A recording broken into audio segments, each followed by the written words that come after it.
Welcome back to the Deep Dive. Today we're plunging into, well, one of the most volatile corners of professional sports, the NFL waiver wire. It's where team strategy and locker room politics can just collide. In a spectacular fashion. And we have a situation here that's a perfect storm. It's not just a potential roster move. No, this is basically a full-scale public relations campaign. Oh. And it's being run by a superstar player. Exactly. We're dissecting the situation around defensive tackle Kalen Saunders. His career has been, a series of extreme peaks and valleys. And now there's this highly unusual push from Chiefs defensive behemoth Chris Jones to bring him, home. That's the core dynamic, isn't it? Our mission today is to figure out what Saunders' very complex, almost baffling history tells us about the real value of an NFL player. And it is baffling, going from a Super Bowl champ to a key free agent to, well, a discarded failure. Right. And maybe more importantly, what are the actual hurdles the Chiefs are facing in getting this done? Right. Because Chris Jones is making it very, very public. And our sources confirm this isn't just chatter. It's a live, active market situation that is about to really heat up. We've got clear reporting on Saunders' availability and, yeah, that undeniable pressure from one of the team's most important players. Okay, so let's start with the hard news that really kicked this all off. According to NFL Network's Tom Pelissero, the Jacksonville Jaguars are set to waive defensive tackle Kalen Saunders. And we should be clear, this is a proven veteran we're talking about. The guy has championship rings. And he's about to be cast off, just like that. The second that news dropped, the conversation in Kansas City, which was probably internal, just spilled right out into the open. And the lobbyist here, as you said, is Chris Jones. Yeah. He was not subtle. And that's maybe the most fascinating part of this whole deep dive. Oh, not at all. He went straight to social media, no back channels, no quiet word with the GM.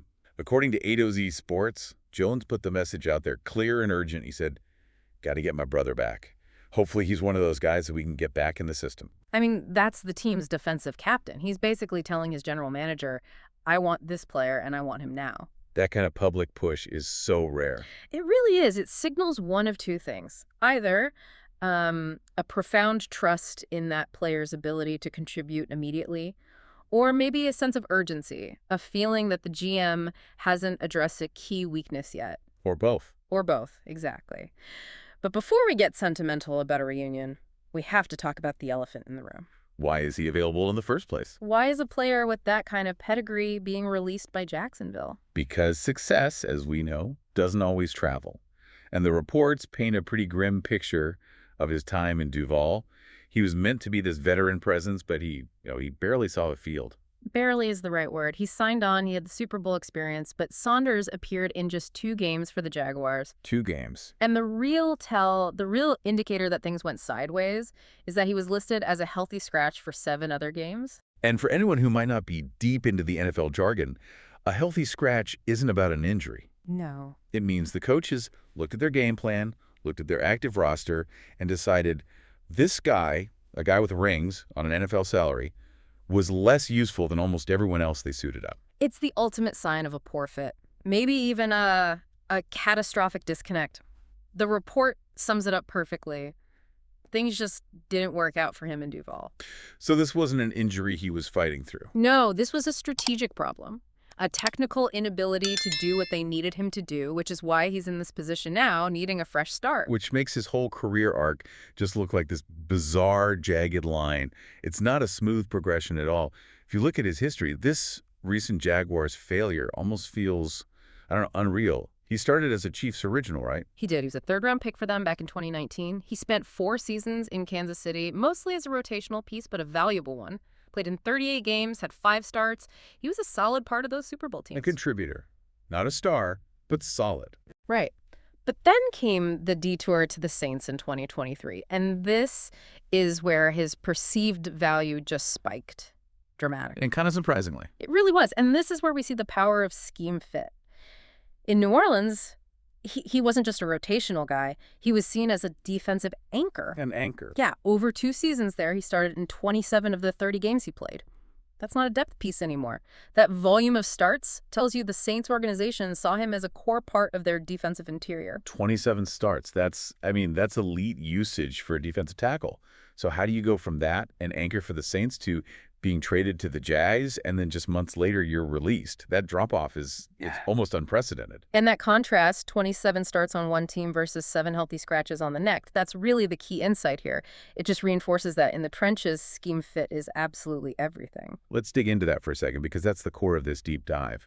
Why would a defensive tackle specifically be so sensitive to a scheme change? Well, defensive line play is highly specialized. You have techniques that are almost diametrically opposed. On one hand, you have schemes that want gap penetration. So guys who are fast, light, and just shoot through the offensive line. Exactly. Create chaos in the backfield. It's a high-risk, high-reward style. And the other style. The other style is the two-gap run stuffer. These are your bigger guys, your nose tackles, whose only job is to occupy 2 offensive linemen and just clog up the running lanes. It's a completely different job. Different body type, different technique, different mindset, frankly. So the theory is New Orleans used him in a way that highlighted his strengths, maybe as a run stopper. And Jacksonville asked him to do something completely different, where his weaknesses were exposed. So he didn't just forget how to play football. He was doing the wrong job for his specific skill set, which makes this feel less like a performance failure and more like, well, a hiring mistake by the Jaguars. Exactly right. He's a high pedigree player who now needs a new home where the coaches actually get what he does best. And that brings us right back to the Chiefs. Right. Why now? Other than Chris Jones's very emotional, very public request. The organizational context is really key here. We know they were looking for this exact type of player. That's right. Sources confirmed the Chiefs were shopping around for a defensive tackle right before the trade deadline. They were actively trying to find depth, maybe an upgrade, at that exact spot. The deadline passed, they did make a move, but the need didn't just go away. No, and now Saunders potentially fills that void perfectly. And the value proposition seems obvious. You're not trading away high draft picks. You're just putting in a waiver claim for a guy who is a proven playoff asset. He's got starting experience. He already knows the culture. And he has played on the biggest stage. That kind of instant impact depth this late in the season is almost impossible to find. You're getting a plug-and-play guy who needs basically 0 time to learn the system. It's a solution that requires minimal investment. Minimal investment, yes, but maximum uncertainty. And we have to walk through the waiver mechanism here, because this is where the happy reunion story could hit a major roadblock. Absolutely. The waiver wire is not first come, first served. Not at all. It's a competitive battlefield. So, assuming the Jaguars officially cut him on Thursday, he hits waivers on Friday. That's when every team in the league can put in a claim for him. And what decides who gets him?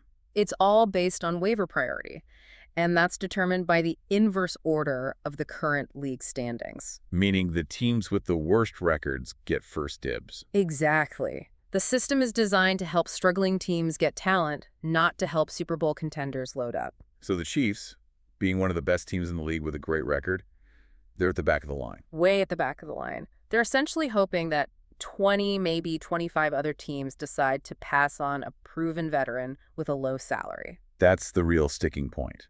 The source is very clear. There is no guarantee the Chiefs land him. Chris Jones's lobbying is basically a prayer, hoping every other team with a higher priority decides they don't need a veteran rotational tackle. It just takes one team in the middle of the pack with a sudden injury on their defensive line to decide Saunders is worth the gamble, and he's gone. The Chiefs can't negotiate, they can't trade up, they just have to wait. And that's the tension. You have the emotional desire, the clear strategic need, all up against the very harsh, impartial mechanics of the waiver system. They're playing a waiting game, and they're hoping that the perceived failure in Jacksonville will outweigh the proven success in New Orleans for every single team ahead of them in line. So if we synthesize this whole wild situation, the Chiefs have a known profound need at defensive tackle. Their best defensive player is publicly, passionately campaigning for a specific familiar guy to come back. But the only way to do it is through the waiver wire, which makes the whole thing totally dependent on the decisions of 24 other teams. It's a perfect example of how player loyalty can drive a conversation, but at the end of the day, the league structure is what dictates the outcome. And it reminds you that GMs are battling more than just other teams. They're battling the league's own competitive parity system. It's a gamble. A huge gamble. Which brings us to the final provocative question that every GM with a higher waiver priority than Kansas City has to be thinking about this week. And it all comes down to that dramatic contrast in his performance. You have Kalen Saunders, a guy who started 27 games for the And Saints. then was a healthy scratch 7 times in Jacksonville. If you're one of those GMs, how much weight do you put on the overall track record? The rings, the anchor status in New Orleans versus that very recent, very public failure. Is that recent flop a sign that he's lost a step?